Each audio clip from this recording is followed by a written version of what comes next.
नमस्कार। आज हम बात करेंगे कि नियंत्रण कैसे रखें, जो कि आप लोग को पता होंगे कि नियंत्रण क्या है या नहीं।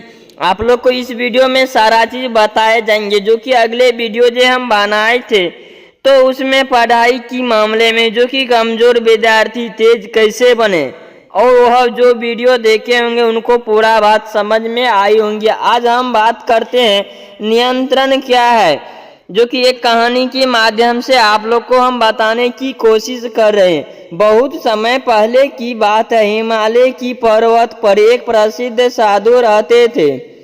वह अपने धैर्य और आत्मनियंत्रण के लिए दूर दूर तक जाने जाते थे।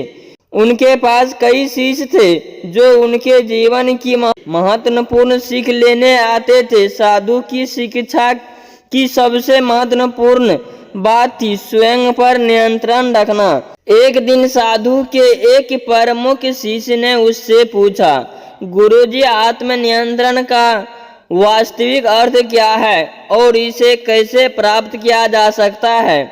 साधु ने शांति से कहा, आत्मनियंत्रण का अर्थ अपने विचारों, इच्छाओं और भावनाओं पर विजय पाना। जब तक तुम खुद को पूरी तरह से समझ नहीं लेते, आओ मैं तुम्हें एक उदाहरण से समझाऊंगा। साधु ने अपने शिष्य को अगले दिन की सुबह पहाड़ की चोटी पर चलने के लिए बुलाया। शिष्य उत्सर्जित से तैयार हुआ और सूर्य उदय के समय वह गुरुजी के साथ पहाड़ की चोटी के ओर निकल पड़ा। रास्ते कठिन और उबड़ खाबड़ था, लेकिन शिष्य अपने गुरु के साथ होने के कारण धैर्य बनाए रखे थे। कुछ समय बाद वे एक नदी के किनारे पहुंचे। वह बहुत तेज रेत चल रहा था, लेकिन नदी पार करनी जरूरी थी। साधु ने शिष्य से कहा, तुम्हारी इस नदी को पार करने के लिए पूरी तरह से अपने नियंत्रण में रखने होंगे। पानी तेज है, लेकिन तुम्हें अपने डर और जल्दबाजी पर काबू रखना होगा। अगर तुम नियंत्रण खो दोगे तो पानी का रेत बहुत तेज से बहा ले जाएगा। शिष्य ने बहुत ध्यान से गुरु की बात सुनी और नदी को पार करने का प्रयास करने लगा, लेकिन जैसे ही वह पानी में घुसा, रेत की तेजी ने उसे घबरा दिया और वह डर के कारण नदी के बीच में ही लड़खड़ा गया और वह बहने लगा। तभी साधु ने तेजी से उसका हाथ पकड़ा और उसे बाहर खींच लिया। गुरुजी ने शिष्य से कहा, देखो, यह तुम्हारी पहली परीक्षा थी। आत्मनियंत्रण का अर्थ सिर्फ शरीर पर नियंत्रण नहीं, बल्कि मन और भावनाओं पर भी। जब तुम डर गया तभी तुमने अपने नियंत्रण खो दिया और नदी के बाहर में बहने लगे। लेकिन अगर तुम शांत रहते और धैर्य से काम लेते तो तुम आसानी से नदी को पार कर सकते थे।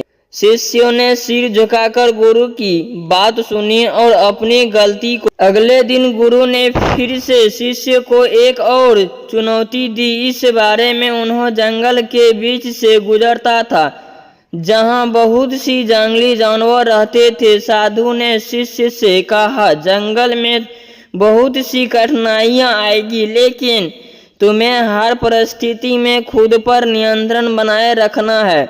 जंगल में चलते समय शिष्य ने कई जंगली जानवरों को देखा। उसके मन में डर फिर से उठने लगा, लेकिन इस बार उसने खुद को शांत रखने की कोशिश की। उसने महत्वपूर्ण किया कि जानवर उसे उतनी ही डराते हैं जितना वह उसने। धीरे धीरे शिष्य ने खुद पर नियंत्रण करना सीख लिया और बिना किसी डर के जंगलों पार कर लिया। जंगल पार करने के बाद साधु ने शिष्य से कहा, तुमने देखा, जब तुमने अपने डर और भावनाओं को नियंत्रण किया तो कठिनाई भी आसान लगने लगी। यही आत्मनियंत्रण की असली शक्ति है। फिर साधु ने उसे एक आखिरी परीक्षा दी। इस बार वे गांव में वापस आया, जहां साधु और शिष्य दोनों के लिए भोजन का आयोजन किया गया था। भोजन बहुत स्वादिष्ट और स्वभाव्य था, लेकिन साधु ने शिष्य से कहा, याद रखना यह तुम्हारी तीसरी परीक्षा है। तुम्हें अपने लालच और इच्छाओं पर काबू रखना होगा। खाना देखकर तुम्हें जितना ही भूख लगेगा तुम उतना ही खाओ जितना तुम्हें जरूरत हो। अतिरिक्त खाना तुम्हारे शरीर और मन दोनों के लिए हानिकारक हो सकता है।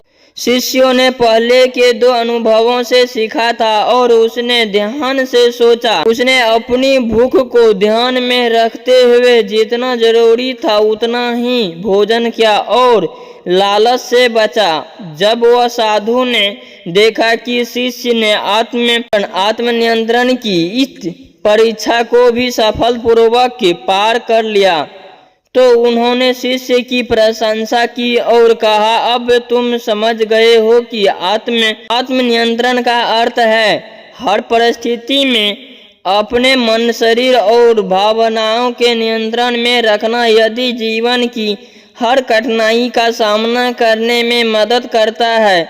जब तुम अपने विचारों और भावनाओं पर नियंत्रण कर लो तभी तुम सच्चे सुख और शांति को प्राप्त कर सकते हैं। यह सुनकर शिष्य ने गुरु को प्रणाम किया और वचन दिया कि वह अपने जीवन में आत्मनियंत्रण के इस गुण को हमेशा याद रखेंगे। इस कहानी में हमें यह सीख मिलती है कि आत्मनियंत्रण जीवन की सबसे महत्वपूर्ण कुंजक यह केवल बाहरी दुनिया से नहीं बल्कि भीतरी की दुनिया से भी लड़ने की शक्ति होता है। जो शक्ति अपने मन, इच्छाओं और भावनाओं पर नियंत्रण पा लेता है वही सच्चे अर्थ में सफलता होता है। आप लोग को पता होंगे, अगर आप लोग पहली बार चैनल पाए तो चैनल को सब्सक्राइब करके नोटिफिकेशन दबा दे ताकि ऐसा सब मोटिवेशनल वीडियो और कहानी की तुरु आप लोग को हम बताने की कोशिश करेंगे। तब तक के लिए एंजल इन हिंदी में नेक्स्ट वीडियो में आप लोग से मुलाकात करते हैं।